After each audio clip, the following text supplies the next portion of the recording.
এক লোক মানে দুনিয়াতে সুখী হইতে চায়। খিজির আলাইসাল্লামের কাছে গেছে, বুঝছ? খিজির আলাইসাল্লামের কাছে কইতাছে যে হুজুর আমার জন্য দোয়া করেন, আমি যেন সবার থেকে সুখী হতে পারি। তখন খিজির আলাইসাল্লাম বললেন যে বাবা, তুমি কার মতো সুখী হইতে চাও, তার মতোই দোয়া করবো, তার মতোই সুখী হইতে পারবা। তাহলে তুমি একটু ভালো চিন্তা ভাবনা করে দাও, কার মতো সুখী হইতে চাও। তখন ওই বেচারা বিভিন্ন দেশে ঘোরাঘুরি করে একজনের কাছে যায় যে ভাই, আপনি তো সুন্দর রাজপ্রাসাদ, ছেলে মেয়ে সবই সুন্দর, আপনি মনে হয় সবচেয়ে সুখী না, আপনার মতো আমি সুখী হইতে চাই। তখন কয় না না ভাই, আমার মতো দুঃখী কেউ নাই। কয় কে? কয় যে এই তো আমার তো ওই যে যখন পেটে ব্যথা উঠে তখন কি এর বিল্ডিং আর বাসা বাড়ি কি এর বউ বলান সব অশান্তি লাগে, আমি খুব কষ্টে আছি। এইরকম না আরেকজনের কাছে গেছে, কয় আমার জীবন বহর খালি মাথার ব্যথা, যত আরাম দেহ আমার কিচ্ছু ভালো লাগে নাই না।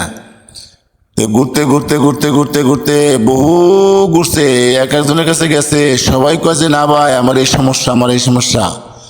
কোনো সুখী মানুষ পায় না, খুঁজতে খুঁজতে এমন এক জায়গায় গেছে, দেখে চার মোড় দেওয়া বাগান, ফুলের বাগান, ছোট ছোট ছেলেমেয়েরা খেলাধুলা করতেছে, আর তার স্ত্রী সুন্দরী, সে এইরকম দারোয়ান, মানে সব কিছুই আছে।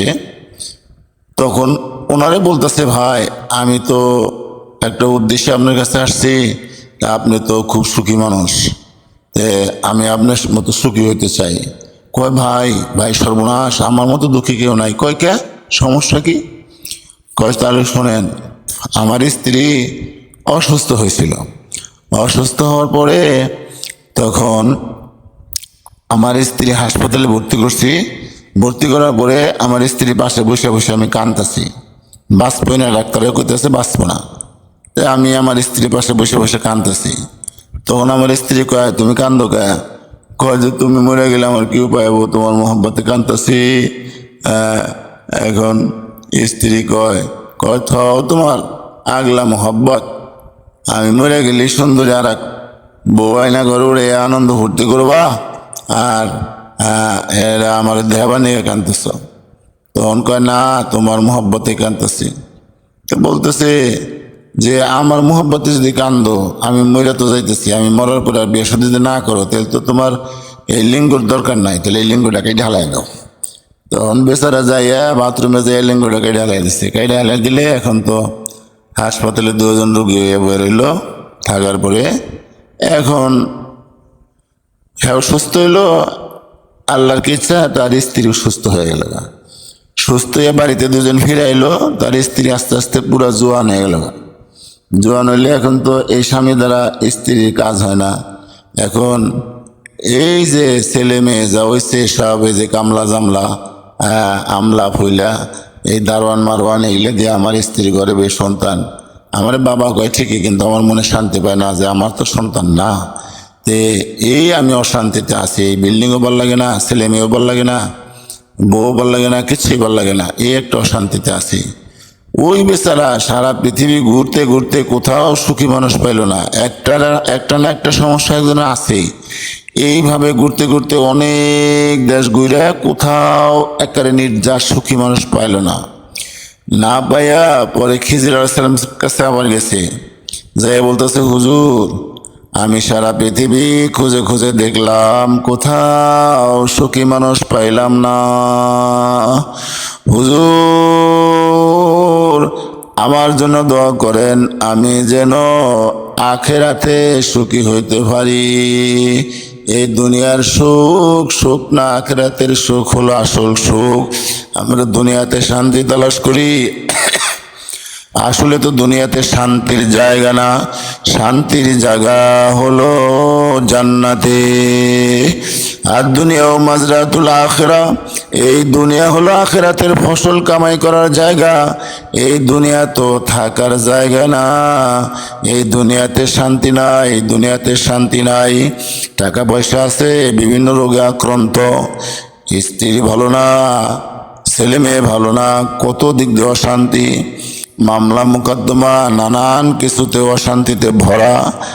আর এই দুনিয়াতে একটা মানুষ একটা মানুষ একেবারে পরিপূর্ণ সুখী কেউ হতে পারে না। ওই আখেরাতে এমন একটা জায়গা জান্নাত যদি নসিব হয়ে যায়, ওই জান্নাতের ভিতরে কোনো দিন জ্বর সর্দি হবে না, শরীর ক্লান্ত হবে না, কোনো অসুখ বিসুখ হবে না, এরকম ভাবে কোনো টেনশন থাকবে না, কোনো কিছুর অভাব থাকবে না। মালিকের কাছে যা চাইবে মালিক তাই দিয়া দিবে। আমার আল্লাহ ওই জান্নাতের ভিতরে এত শান্তি রাখছে, ওই জান্নাতের ভিতর থেকে জান্নাতি মানুষটা যদি বলে মাবুদ আমার কবুতরের গোশত খাবার মন চাইছে, আল্লাহ রাব্বুল আলামিন এক ঝাঁক কবুতর তার সামনে হাজির করে বুনা করে তার সামনে দিয়ে দিবে, তুমি যত ইচ্ছা তত খাও।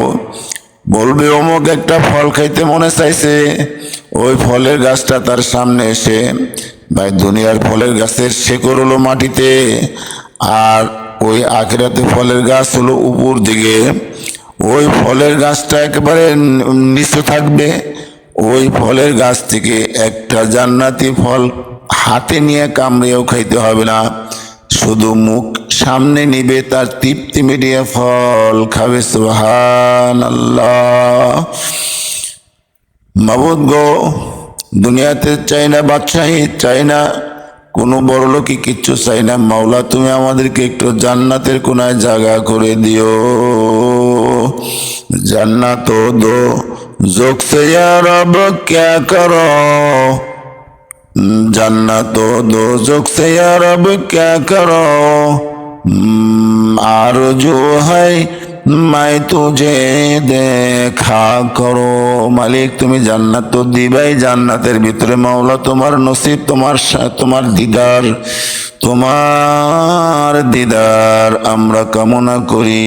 লা ইলাহা ইল্লাল্লাহ, লা ইলাহা ইল্লাল্লাহ, লা ইলাহা ইল্লাল্লাহ, লা ইলাহা ইল্লাল্লাহ মুহাম্মাদুর রাসূলুল্লাহ।